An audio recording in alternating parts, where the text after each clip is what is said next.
だ一つ確か成果した。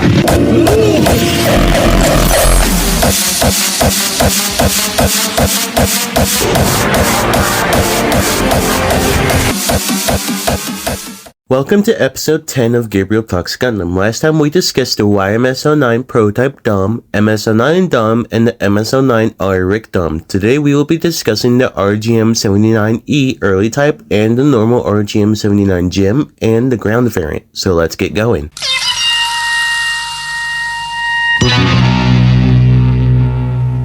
The one-year war reached a stalemate and the Earth Federation forces scrambled to develop and deploy their own mobile suit forces to counter the Principality of Zeon. While the EFF's Operation V prototype units were creating havoc for Zeon in other parts of the Earth sphere, the EFF were already hard at work laying the groundwork for their own mass-produced mobile suit. A pre-production model developed in conjunction with the experimental ground-pounding RGM-79 GM ground type, the RGM-79E GM Early Type was designed for space combat and was closely based on the prototype RX-78-2 Gundam. Early Type, along with combat data obtained from the Gundam's learning computer system, served as the basis of the later mass-produced RGM-79C GM Type C. Only a few units of the Early Type were produced and placed into actual combat for testing. One of these units was operated by Terry Sanders Jr., who became one of the EFF's first ace mobile suit pilots by scoring 6 enemy kills in his GM. However, his entire team was wiped out on October 6,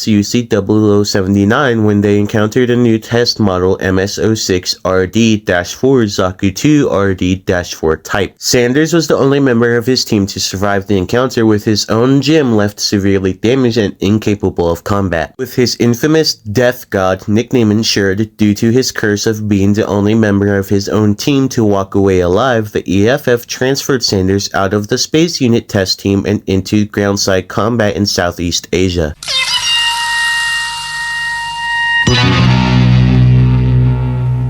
The Earth Federation forces were caught flat-footed when the Principality of Zeon deployed mobile suits at the start of the one-year war in UC-0079, thus changing the face of warfare forever. The EFF scrambled to catch up its own lagging mobile suit development and initiated Operation V, which led to the creation of the RX-78-2 Gundam. Combat data from the Gundam's learning computer combined with the pre-production RGM-79E GM Early Type contributed to the development of the mass-production RGM-79 GM. To mass-produce the Gundam, several compromises were made, such as removing the core block system, removing a beam saber, and replacing the powerful beam rifle with a simpler beam spray gun or machine gun. As the EFF ramped up its production lines, the standard GM made its wide-scale debut following the Battle of Odessa in November. Multiple variants of the GM were deployed as the EFF pushed the Zeon off Earth. In space, GMs were used in large numbers during Operation Kambalo and Operation Star 1. After the war, the EFF continued to produce GM variants and upgrades, and its successors in the RGM series saw wide use as late as UC-0223.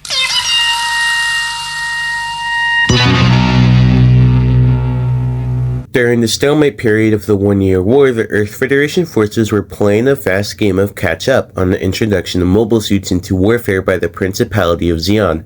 One of their earlier prototypes was the ground-pounding RX-79G Gundam ground type, based loosely on the original Operation V prototype RX-78-2 Gundam operating elsewhere during the war. From the RX-79G came another experimental unit intended for mass production called the RGM-79G GM ground type. It used 80% of the same parts as its RX-79G predecessor, as well as its extremely durable Luna titanium alloy armor and its ability to use beam rifles, but was more powerful yet cheaper to produce. Only 42 of these units were produced at the Federation's Jaburo military headquarters factory, and they were immediately put into combat for field testing. 12 units were assigned to the Kojima Battalion stationed in Southeast Asia, with the rest participating in the EFF's Operation Odessa offensive in Eastern Europe. However, the GM ground type project was soon abandoned in favor of the later standard model RGM-79 GM, which was even cheaper to build and could serve as a multi-role unit in both space and terrestrial environments.